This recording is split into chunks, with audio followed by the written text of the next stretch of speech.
I wanted to talk about tricky Christmases and grief.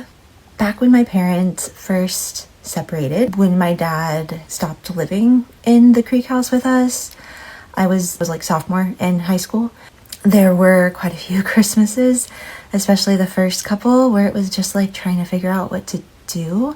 And my dad was never good at making plans, and so he would always very last minute reach out to be like, hey, what are you up to?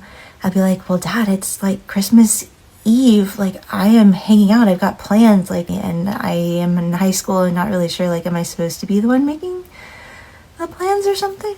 I don't know.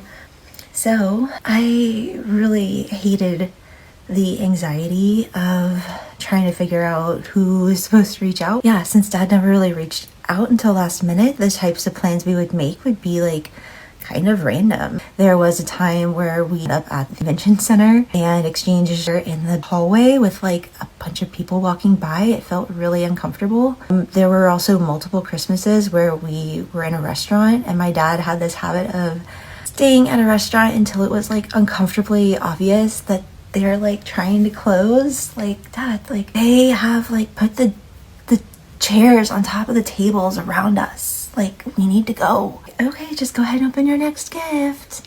And I'm like, I think we need to just go. Can we like finish this out in the parking lot?